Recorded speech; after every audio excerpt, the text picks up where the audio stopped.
What's up, guys? Welcome to Jaden's New Life. I'm Jaden, and I'm an addict.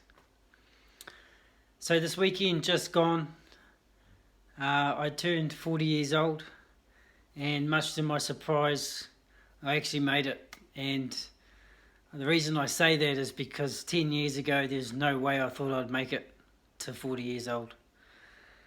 A lot of gratitude for this life that I have today in recovery, and today I thought I'd actually discuss something that came up for me today, and it's really quite relevant. And I went into treatment, to rehab,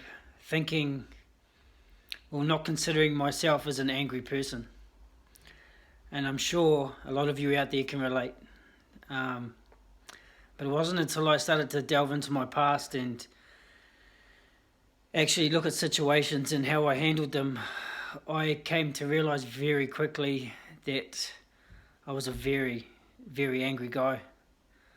I had a lot of pent-up anger inside me, and the way I dealt with that was generally with my fists, or usually me being the smallest guy of my group, I had to use my voice to stand out. And one of the biggest tools that I've learned in recovery is how to deal with my anger, and I learned a great tool in rehab when I was in there, and I use that to this day as well. I'm not saying that I don't get angry. I think anger is part of life. It's all about how you respond to anger. And I'll start the story with how I actually came to change the way I reacted to being angry.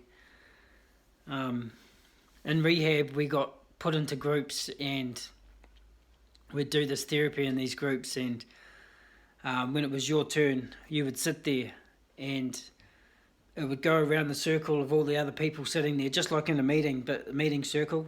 It would go around all this circle of all these people, and each one of these people would tell them exactly how they felt about you, exactly what they thought that you needed to work on, exactly what they thought your behavioural patterns were that needed to change.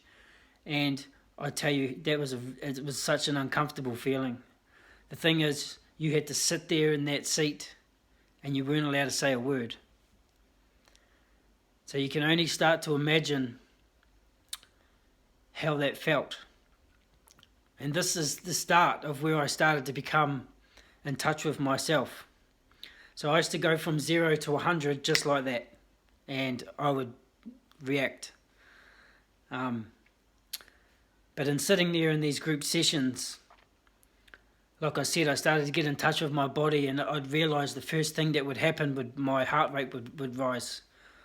And there was different things that would happen to different situations, but either I'd start clenching my teeth, or I'd start clenching my fists. All these signs of something that I was about to snap. And never before in the past had I ever actually sat there to feel any of that stuff before, because it just happened. And then I had to deal with the consequences of how I'd reacted. And today, I'm not perfect. Things come up, even things with my children come up. And all of a sudden, I'd say sometimes I still snap.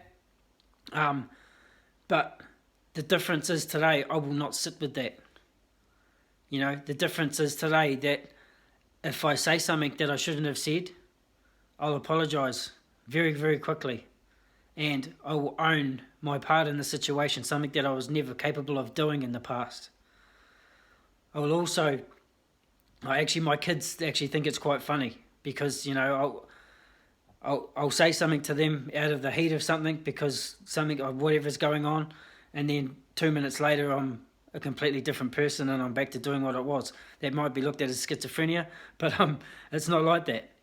There's a purpose for it. It's because in my past, stupid little things that I used to get angry about and I'd flip about, because I had so much pent up anger, it took nothing. It took absolutely nothing for me to just go off the Richter scale for nothing. But the thing was, I would sit with that for sometimes 3, 4, 5 days. That feeling I'd just let that consume me, you know. And I refuse to be like that these days, you know. I accept in my life that I cannot get away from anger. You know, I accept that I'm going to get angry sometimes. But if it's in a conversational type of situation, I look inwards.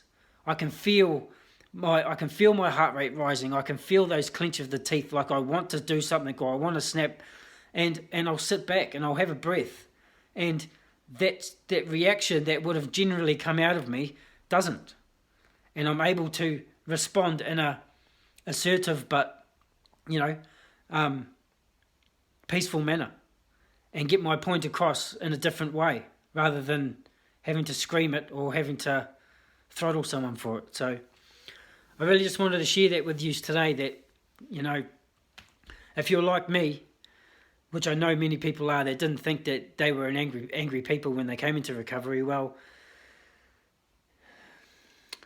if you could get yourself into a situation with people that you trust, you know, this was the best thing about me being in this group situation, is that, you know, it was safe, you know, and we can't always get that. Like, if you're not in a treatment centre, you know, once you get good friends with some people in the rooms, you know, get them to hold you accountable, you know, get them to say these things to you and be honest with you, and, you know, welcome their honesty. It hurts.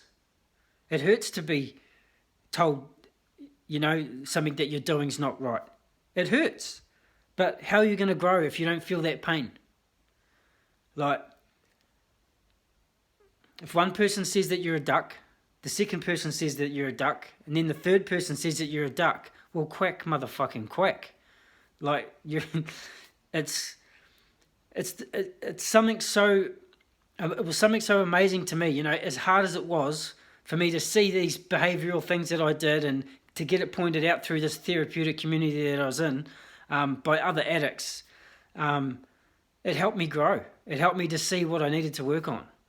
So my advice for you guys, you know, if you're starting out, build those relationships with those people in the rooms.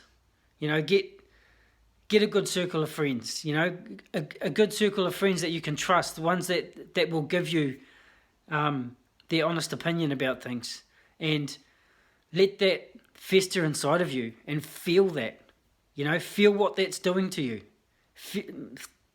See what that makes you, how that makes you want to react, but don't hold back. And if you do it once, it starts to become a behavior. If you keep doing it and keep doing it and keep practicing it, like I said, I'm not perfect today. There's no way I'm not perfect. You know, I still have the outburst every now and then, but I'm aware of it, you know. And like I said, I will make amends straight away if I realise I was in the wrong by saying something that I shouldn't have. But anyway, that is my video for today. I hope you're all doing well out there, and you know, if you haven't subscribed to my channel, please subscribe down below. Hit the bell notification and you'll get notified when my videos come out, which is every Tuesday New Zealand time at 3:30 p.m. So if you can remember that, you don't really need to hit the bell notification, but yeah, just in case you forget. So yeah, subscribe to my channel, guys, and I will see you all on the next video. So bye for now. Till.